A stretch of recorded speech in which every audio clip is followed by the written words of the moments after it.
Tudo bem, vamos começar com 2 minutos. Você terá 2 minutos para responder no- sobre a questão que foi levantada. Tivemos várias pessoas perguntando sobre a predestinação e a pergunta é sobre como alguns estão querendo saber como o senhor evangeliza se existe a dupla predestinação. Então, o senhor poderia responder em 2 minutos. 2 minutos? Bem, você teria que definir, por exemplo, eu absolutamente tenho um problema com o que Flowers diz a respeito de tornar a dupla predestinação mesmo que não seja a mesma coisa. Então, o que quer que RC Sproul ele tenha respondido sobre essa questão, né?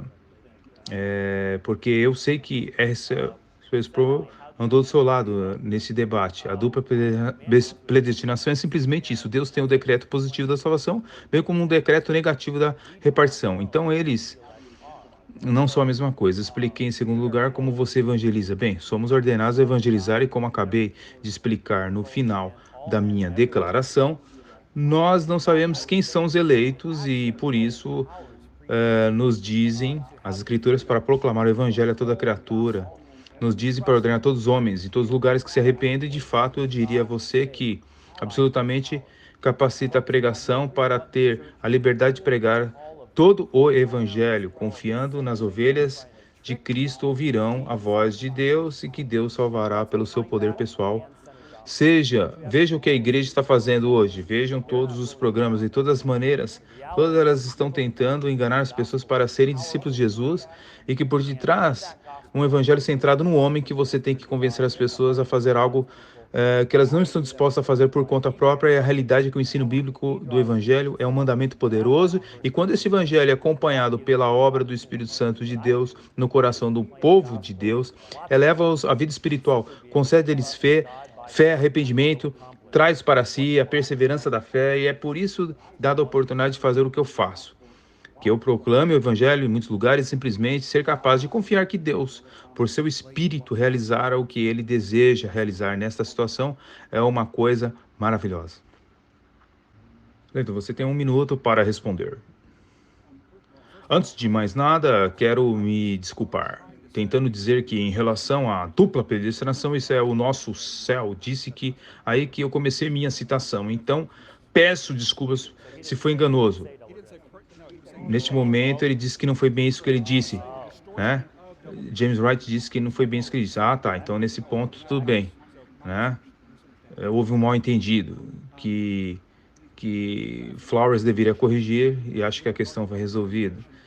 Com respeito à dupla predestinação, a distinção é uma coisa de endurecimento. Se o calvinista tivesse realmente boas palavras para dizer, para descrever suas diferentes visões, mas não vejo uma distinção real que vale a pena. O Sr. R. Sproul explicou, você também está explicando, por exemplo, a dupla predestinação, sua visão de dupla predestinação não parece haver nenhuma diferença real entre essas duas. Professor Flowers, we have several questions regarding. I think you get, if I take a minute, you get another minute, don't you? Vamos pegar aqueles que pudermos. Então está tudo bem. Vamos em frente, pular direto para o próximo. O professor Flowers, há várias perguntas sobre o pecado original que você deve definir. Um pecado herdado ou original? Ou um pecado de Romanos 9? Ou como você veria assim? A fé batista, a mensagem ensinada, somos manchados pelo pecado e que nascemos com uma natureza pecaminosa, que somos inclinados ao pecado e que precisamos de um salvador. Até mesmo John Piper lida com isso no que diz respeito a bebês. Por exemplo, que morreram no útero, ou morreram quando eram jovens, especificamente no que diz respeito ao capítulo 1 de Romanos, com que os homens sem desculpa ou sem a capacidade de responder por suas escolhas, e até mesmo John Piper considera que se eles não podem ter a capacidade natural, Deus não os responsabilizará desta forma. Portanto, ele acredita que as crianças que morressem serão salvas e está lidando com o mesmo problema que nós estamos lidando neste momento. Portanto, então, John Piper lida com a situação e acredita que as crianças que morreram serão salvas e que está lidando com o mesmo problema que todos nós lidamos com Agostinho. Agostinho acreditava no batismo infantil e na necessidade dele para lavar esse conceito de culpa original, realmente que você nasce em um sentido culpado para o pecado de Adão. Há tantas passagens nas Escrituras que em Ezequiel, penso que há várias outras que falam sobre nós não sermos culpados por causa do pecado de nosso pai Adão. Acho que é apenas um entendimento natural, não pensaríamos bem se meu pai não matou alguém e eu tenho que pagar essa culpa. É apenas um entendimento comum de uma maneira de ver isso. No entanto, o conceito de liderança federal que é ensinado nas Escrituras, no sentido, fala sobre como, quando Adão nos representou com o Jardim do Éden, nós caímos. No entanto, que todos nós recebemos nessa natureza pecaminosa e, portanto, caímos em Adão e, portanto, precisamos de um Salvador. Mas isso não significa que não seja igual a ser incapaz de responder a um Pai que nos chama e apela para nós reconciliarmos daquela queda.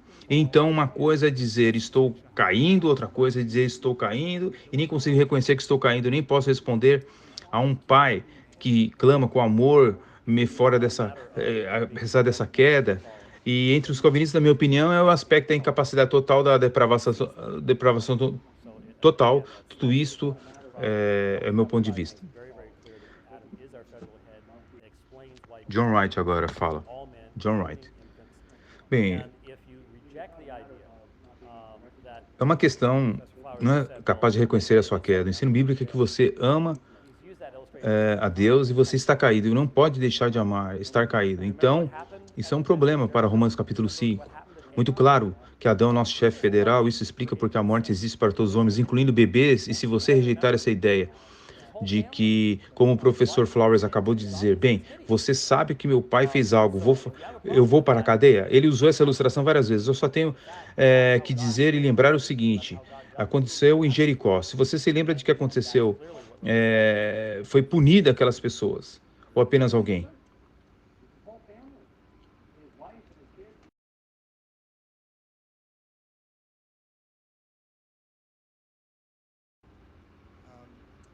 Dr. Wright, se o homem é totalmente depravado, porque Deus se dá o trabalho de redimi-lo?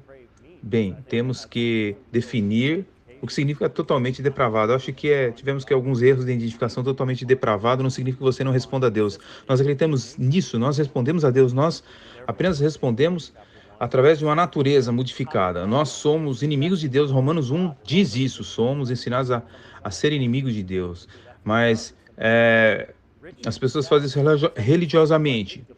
E por meio de riquezas, de sexo, de outros pontos de vista, estamos agindo com uma natureza caída. E como Jesus no capítulo 8, você é qualquer um que comete pecado, é escravo do pecado. E então, você simplesmente tem que responder a pergunta se a Bíblia quer dizer o que isso significa. Ou você, ou não, se você tem um coração de pedra e se humilhar voluntariamente, ser tirado essa pedra do seu coração. A Bíblia está falando, Paulo diz que aqueles que vão na carne não podem agradar a Deus, que estão na carne.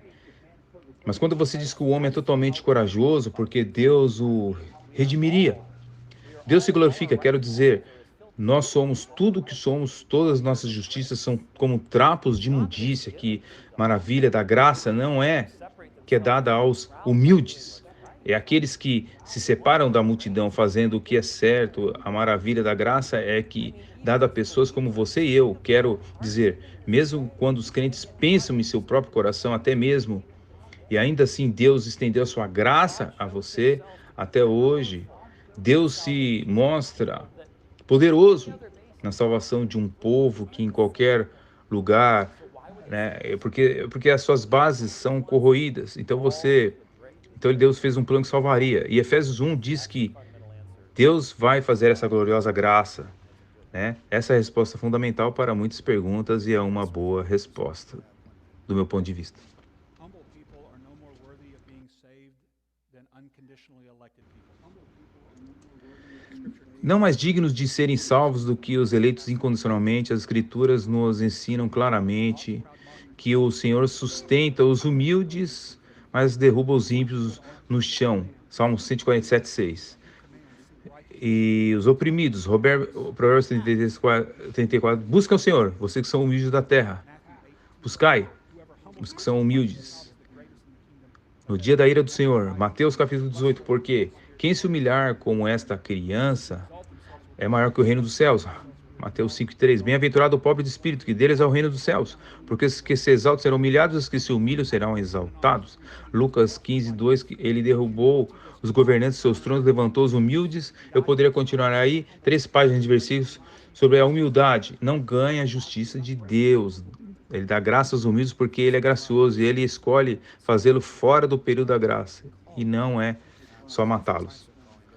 Obrigado, Dr. Flowers. Há várias perguntas que as pessoas estão fazendo aqui sobre os chamados, diferentes tipos de chamado para trazer a salvação às pessoas. Hoje à noite você poderia definir o chamado especificamente em Romanos 8 e 9?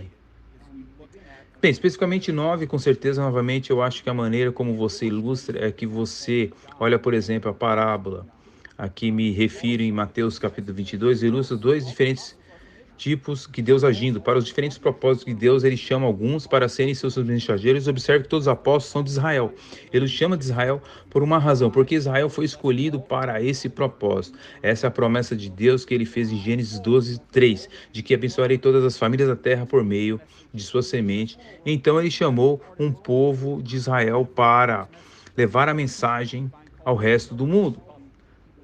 Sou chamado para entregar a sua mensagem. Esse é o primeiro chamado divino que falei na minha refutação. E o segundo é que, novamente, é a outra escolha incondicional que ele pega primeiro o judeu, mas depois ele envia para os gentios e os judeus rejeitam, no sentido que a maioria das vezes eles rejeitam seus próprios mensageiros e assim vai para todos do mundo. E o texto diz especificamente para levar aqueles que são bons e maus, e esta é uma escolha incondicional. Enviaram a todas as outras palavras, não apenas vá para os ricos ou para pessoas morais, não, vá para todas as pessoas, e Paulo, ele exemplifica isto, né, como exemplo de Gamaliel e outro judeu daquela época, e fariseu que era mais moral ou menos moral. Ele não chama seus mensageiros por causa da moralidade que ele está chamando. O propósito da eleição permanece, em outras palavras, para que a sua promessa seja cumprida ao eleger Israel para garantir a sua mensagem. É entregue porque ele não quebra a sua promessa, então ele vai se certificar de que isso aconteça através dos israelitas. E então, esse é o chamado que ele está falando para levar a palavra ao mundo, para que quem quer que receba a mensagem, assim como Jonas nos Ninivitas, por exemplo, está no sentido normativo. Paulo ele usa os meios normativos convencendo os mensageiros, e ir convencendo os mensageiros a passar por meio de normativos não prova que aqueles que ouvem a mensagem, alguns deles foram eleitos para obter meios irresistíveis, como os calvinistas dizem. Agora o pastor James Wright agora responde o Sr. Flowers.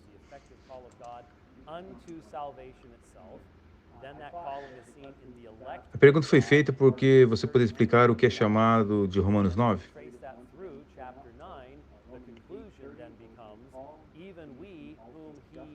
Chamando, portanto, é o chamado efetivo de Deus para a salvação em si. Então, esse chamado é visto nos efeitos eleitos de Deus, conforme o verso 33 do capítulo 8. E em seguida, quando você rastreia isso, o capítulo 9, a conclusão torna-se mesmo compreensível, que a quem ele chamou não apenas dentre os judeus, mas também entre os gentios.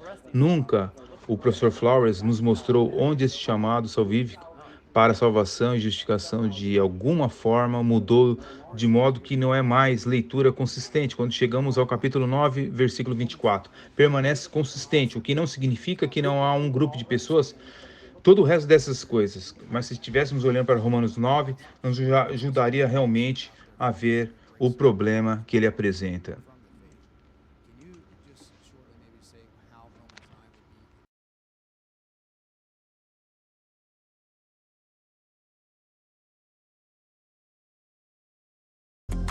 Agora deixe o seu comentário aqui abaixo para que o YouTube entenda que o nosso conteúdo é relevante e possa divulgar este vídeo para mais pessoas. Grande abraço e até o próximo vídeo!